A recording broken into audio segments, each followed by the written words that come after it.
안녕하세요, 골독입니다. 자, 여러분 솔직히 말해보자고요. 오늘 라운드 가서 멀리건 쓰셨나요? 아니면 디봇은 빼고 치셨나요? 카트 밖에 떨어졌는데 이렇게 좀 안쪽에 놓고 치셨나요? 골프랑 운동을 해보니까 다른 스포츠와는 다르게 프로와 아마의 룰이 다릅니다. 이런 스포츠도 없는 것 같거든요. 동네 축구하고 조기 축구하고 프로 경기하고 룰은 같아요. 어떤 스포츠도 프로하고 아마하고 룰은 같은데 골프만 유독 플레이에 관대한 것 같습니다. 그리고 재밌는 게 다른 스포츠는 중계도 참 재밌게 보거든요. 초보자도 야구 경기나 축구 경기나 다 보죠. 하다못해 올림픽 때는 비인기 종목도 중계를 보잖아요. 그런데 유독 골프만 중계를 잘 안 보게 되는 것 같아요. 저 역시 마찬가지로 골프 중계를 잘 안 봅니다. 저 잘 치는 것만 관심 있지 남이 어떻게 치는지 별로 안 궁금하거든요. 그리고 골프 중계는 조용하고 지루하잖아요. 어떤 분들은 그냥 자는데 잔잔하고 해서 수면에 도움돼서 켜놓고 잠든다 라고 하시는 분들도 계시더라고요. 제가 이번 5월 28일부터 31일까지 부산 아시아드 CC에서 열리는 2016 리브 골프 코리아에 초청받아 가게 됐습니다. 그래서 골프 룰이나 중계에 대해서 관심을 갖게 됐거든요. 그래서 오늘은 제가 공부한 것들에 대해서 같이 공유해 드리고자 합니다. 앞으로 골프를 계속해서 치신다면 지금은 몰라도 알아두면 언젠가는 써먹을 지식이니까 한 번은 봐두시길 바랍니다. 먼저 프로 경기와 아마추어들의 라운드는 뭐가 다른지 볼게요. 프로의 경기는 4가지가 없습니다. 당연한 얘기지만 멀리건이 없습니다. 이번 매경 오픈이 허인의 프로 멀리건 사건으로 시끌시끌하죠. 이 논란에 대해서 오늘의 주제와는 다른 이야기라 넘어가겠습니다. 그리고 두 번째는 컨시드가 없죠. 우리는 뒷문 연다라고 이야기를 합니다. 작년 제가 스릭슨 브레이브 챔피언십 대회 나갔을 때 컨시드가 없어서 한 홀에 12타인가 쳤던 기억이 있어요. 해저드 빠지면 돌아와서 다시 그 자리에서 치고 다시 치고 퍼팅 못 넣으면 넣을 때까지 치고 그게 한타 한타 기록이 다 됩니다. 그리고 세 번째로 없는 거는 빼고 치기입니다. 벙커에 빠지면 빼고 친다거나 카트도로 바깥쪽에 있는데도 카트도로 안쪽으로 드롭한다거나 이런 게 절대 없습니다. 못 치겠으면 그냥 벌타를 받고 공을 이동하게 되죠. 네 번째는 일파만파. 이건 말도 안 되는 이야기니까 패스를 할게요. 자, 전 아마추어 라운드라도 이 4가지는 꼭 없어져야 하는 문화라고 생각합니다. 물론 경기 진행 때문에 컨시드를 받아야 하는 상황도 있기는 하지만 이걸 제외하고는 오히려 골프의 재미를 반감시키는 룰이라고 생각을 합니다. 그리고 프로와 아마의 라운드가 다른 이유를 조금 더 이야기해 보려고 하는데요. 전 예전부터 이제 프로들은 맨날 공만 치는데 왜 아마추어처럼 오비가 나지? 왜 그린에 못 올리지? 퍼팅을 왜 저렇게 못하지? 라고 생각을 많이 했었어요. 골린이 때 말이죠. 그래서 아마추어들이 프로를 우습게 보기도 하는 것 같아요. 왜냐하면 스코어가 그렇게 차이가 안 날 수도 있으니까요. 고수하고. 그런데 프로의 경기는 어떻게 다른지를 말씀드려 볼게요. 우선 거리부터 압도적으로 다릅니다. 저는 요즘에서야 가끔 백티를 치는데요. 블루티나 블랙티에서 칩니다. 아마추어의 라운드 전장은 보통 5,500m입니다. 근데 남자 프로들이 치는 백티는 6,500m입니다.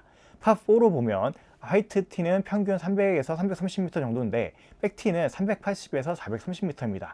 파3로 보면 화이트티는 보통 120에서 140m 정도라면 백티는 170에서 한 210m 정도 돼요. 그러니까 롱아이언 유틸리티로 그린에 공을 세워서 핀에 붙여야 버디를 할 수가 있는 거죠. 모르실 수도 있지만 롱아이언으로 그린에 런 없이 세운다는 게 얼마나 큰 기술인지 생각해 보셔야 됩니다. 그래서 중계 때 남은 거리를 한번 보세요. 저 거리를 아이언으로 저렇게 붙인다고? 그리고 이걸 느끼는 순간 골프 중계의 드라이버 쇼와 정교한 아이언 샷이 10배는 더 경이롭게 보일 겁니다. 프로와 아마의 라운드가 다른 점 두 번째는 그린은 유리판, 러프는 귀신풀이라는 겁니다. 제가 작년에 스릭슨 브레이브 챔피언십 나갔을 때 그린 스피드가 3.6이었어요. 공이 안 서요. 그냥 툭 쳐도 엄청 굴러가더라고요. 그게 더 재밌긴 했었어요. 왜냐하면 툭 쳐도 이렇게 라인을 제대로 타고 들어가거든요. 러프의 경우도 제가 예전에 KLPGA 경기가 열렸던 그 구장에 다음날 라운드 간 적이 있었는데 공이 러프에 빠졌었거든요. 그런데 제 바로 옆에 공이 있었음에도 불구하고 러프에 빠져서 공이 안 보이더라고요. 그만큼 러프가 길다는 거거든요. 이번 리브 골프 코리아의 러프에는 얼마나 깊은지 보면 또 재밌을 것 같아요. 그런 곳에서 아마추어야 빼고 치기도 하지만 프로의 세계에선 그런 게 없기 때문에 러프에서 탈출하는 것 자체가 엄청난 근력과 기술이 필요합니다. 우리가 골프장 가면 페어웨이랑 러프랑 그렇게 크게 구분이 잘 안 될 거예요. 다 깎아나기 때문에. 그런데 정말 프로의 러프는 진짜 다르다는 걸 보실 수 있을 겁니다. 그러니까 우리가 얼마나 편하게 공을 치는지 아셔야 합니다. 자, 세 번째는 지옥의 1cm입니다. 이게 뭐냐? 프로의 경기에서는 빼고 치는 게 없다고 했잖아요. 벙커턱이든 진흙탕이든 뭐 러프에 놓인 자리 그대로 칩니다. 카트 도로에서도 1cm라도 안쪽에 가깝냐, 바깥쪽에 가깝냐에 따라서 그 홀의 스코어가 결정되고요. 그리고 틴 구역에서 1cm만 더 앞으로 나와도 투벌타, 그리고 퍼팅 마킹 위치가 1cm만 틀어져도 실격 사유가 됩니다. 이 지독한 1cm에 수십억의 상금이 왔다 갔다 하죠. 이런 압박감 속에서 프로들은 경기를 하고 있는 거예요. 자, 네 번째는 72홀 플레이라는 겁니다. 아까 말씀드린 것처럼 맨날 공을 치면서 왜 저걸 못해라고 생각하실 수 있지만 프로들은 4일 동안 72홀 플레이를 합니다. 이게 체력적으로 엄청난 부담이거든요. 그것도 카트를 타는 게 아니라 걸어 다니는 거잖아요. 자, 얼마나 힘들까요? 그렇게 걸어 다니는 게 전 상상도 안 돼요. 제 첫 스승인 홍창규 프로가 은퇴할 때 은퇴 이유 중 하나가 더 이상 걷는 게 싫다고 했을 정도입니다. 그런 체력적인 부담 속에서 정교한 샷을 4일 동안 이어가야 하는 그런 부분인 거예요. 전 이게 투어 프로와 아마추어의 절대적인 차이라고 생각합니다. 그래서 이런 부분을 생각하고 골프 중계를 보시면 더 재밌으실 거예요.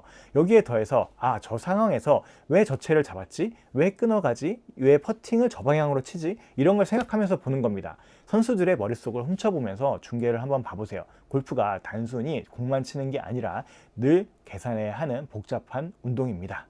이거를 이번 2016 리브골프 코리아 중계를 보시면서 한번 프로들의 생각을 한번 훔쳐보세요. 그리고 정말 그 괴물 같은 샷을 한번 보시고요. 직접 가서 보시면 더 좋겠죠. 지금 티켓팅 하고 있으니까 제 고정 댓글에서 확인해 주세요. 한번 가서 보세요. 저 보시면, 그리고 거기서 저를 만나시면 인사해 주시고요. 그런데 또 리브 골프는 리브 골프원의 룰이 있거든요. 일반 투어 대회랑은 또 달라요. 뭐가 다른지 간략하게 설명 한번 드릴게요. 리브는 로마 숫자로 로마자 L은 50을 뜻하고 로마자 IV는 4라는 뜻입니다. 리브가 원래 작년까지만 해도 54홀 플레이였었습니다. 리브가 원래 작년까지만 해도 이 이름처럼 54홀 플레이였었습니다. 리브 골프가 올해부터는 72홀 4일 플레이를 합니다. 알고 보시면 재밌을 것 같아요. 리브 골프가 일반 투어 대회랑 또 다른 점은 샷건 플레이를 하는 건데요. 골프를 좀 치시는 분들은 샷건 방식을 아시겠지만 처음 들어보시는 분들도 있을 거예요. 보통 골프 대회는 티오프 방식이라고 해서 1번 홀에서 순차적으로 출발을 합니다. 그런데 샷건 방식은 모든 선수가 18홀에 흩어져서 시작하면 동시에 경기를 시작하는 방법입니다. 옛날에 경기 시작할 때 샷건을 공중에 쏴서 이제 신호를 보낸 것에서 유래됐다고 하는데요. 예를 들어 15번 홀에서 시작한 조는 16, 17, 18홀을 치고 1번 홀로 넘어가서 14번 홀까지 치게 되는 거죠. 이게 리브 골프의 장점이라고도 볼 수 있는데요. 대기 시간이 없어서 지루할 틈이 없다는 겁니다. 기존 대회는 첫 조가 아침 7시에 나가면 마지막 조는 한 오후 2시쯤에 나가게 되죠. 중계를 봐도 누가 어디에 있는지 되게 산만합니다. 하지만 샷건은 전 선수가 4시간 30분 안에 경기를 동시에 해서 동시에 끝납니다. 이 중계 텐션이 끝까지 유지되는 이유예요. 더 지루하지 않고 재밌겠죠. 그리고 생각해보면 스포츠라는 게 동일한 환경에서 진행이 되어야 하는 거잖아요. 근데 골프는 날씨 영향을 엄청나게 많이 받는데 기존 방식은 오전조는 맑은데 또 오후조는 태풍급 바람이 불 수도 있어서 성적이 운에 의해 좌우될 수 있잖아요. 샷건은 모든 선수가 같은 시간, 같은 바람, 같은 온도에서 싸웁니다. 날씨 때문에 졌다는 핑계가 안 통하는 진짜 실력 승부인 거죠. 마지막 홀쯤 되면 또 모든 홀에서 동시다발적으로 버디나 이글이 터집니다. 리더보드 순위표가 실시간으로 미친 듯이 막 요동치는 거죠. 시청자 입장에서는 되게 재밌는 관전 포인트입니다. 그리고 이제 리브 골프는 컷 탈락이 없습니다. 원래는 일자별로 막 컷 탈락을 만들어 놔서 내가 응원하는 스타가 일찍 떨어져서 마지막 날에는 없기도 하고 그렇잖아요. 그런데 리브는 컷 탈락이 없습니다. 모든 스타 선수가 마지막 날까지 풀타임으로 뜁니다. 그래서 끝까지 드라마가 펼쳐지는데요. 시상식 때까지 거의 모든 선수의 샷을 눈앞에서 볼 수 있다는 거, 이게 리브 골프의 장점입니다. 그리고 리브 골프만의 특별한 점이 또 있는데 바로 팀전입니다. 개인 점수를 매기기도 하지만 팀전을 동시에 스코어링 하거든요. 내 스코어가 팀의 스코어가 됩니다. 그래서 내가 더블 보기를 한다? 그럼 전체 순위가 엄청 하락하기로 해서 끝까지 열심히 할 수밖에 없는 거예요. 보는 사람 입장에서는 루즈하지가 않겠죠. 이번에 우리나라 선수들 팀도 있습니다. 안배영문 프로가 주장인데요. 김민규 프로, 송영한 프로, 데니리 프로가 출연하고 이렇게 한 팀이 됩니다. 2016 리브골프 코리아는 총 상금 3천만 달러로 약 400억 원 정도인데 개인전 1위는 54억 원, 팀전 1위는 거의 한 40억 원을 받습니다. 4명이서 한 팀이니까 10억 원 정도씩 되는 거죠. 개인전, 팀전 2위만 해도 개인은 30억, 팀전은 20억으로 일반 KPGA의 대회 우승보다 몇 배는 가져가게 되는 거죠. 이렇게 한타 한타에 몇억 원씩 차이 난다고 생각해 보세요. 이 압박감 속에서 나오는 샷을 보는 게 2016 리브 골프 코리아를 보는 관전 포인트입니다. 자, 마지막으로 리브골프 코리아가 특별한 이유가 리브골프 코리아는 좀 대회라기보다는 축제 같은 거거든요. 대표적인 것이 이제 이번에는 또 세계적인 유명 DJ 패기구가 이제 한국에 와서 이 리브에 와서 DJ 공연을 한다고 합니다. 골프장에 이제 거대한 야외 클럽으로 변신을 하는 거죠. 그리고 경기장 곳곳에서 이제 음악이 계속 나오고 관중들은 또 맥주 마시면서 파티처럼 즐깁니다. 젊은 사람뿐만 아니라 가족끼리 와서 가족이 즐길 수 있는 프로그램도 꽉 차 있어서 이제 온 가족이 함께 즐길 수 있는 축제가 되는 거죠. 이제 페스티벌이 되는 거예요. 그러니까 여러분 중계로 보는 것도 재미있지만 직접 오셔서 보는 것도 훨씬 몇 배로 더 재밌을 겁니다. 그 티켓팅은 제 고정 댓글에 보시면 링크가 있어요. 오늘은 아마추어와 프로의 경기 룰은 어떤가부터 시작해서 리브골프 코리아가 얼마나 특별한가에 대해서 알아봤습니다. 이 정도면 중계를 보시거나 직접 와서 보실 때 더 즐기실 수 있겠죠. 2016 리브골프 코리아 저 골독과 함께 가셔서 페스티벌을 제대로 즐겨보시길 바랍니다. 자, 부산에서 만나면 꼭 인사해 주세요. 그리고 다음 영상은 2016 리브골프 코리아가 열리는 부산 아시아드 CC를 제가 먼저 경험을 해봤거든요. 이제 정말 세계적인 선수들이 뛰는 걸 제가 먼저 그 잔디를 밟아봤습니다. 그래서 그 18홀 플레이를 다음 영상에서 보여드릴게요. 그러면 다음 시간에 뵙겠습니다. 감사합니다.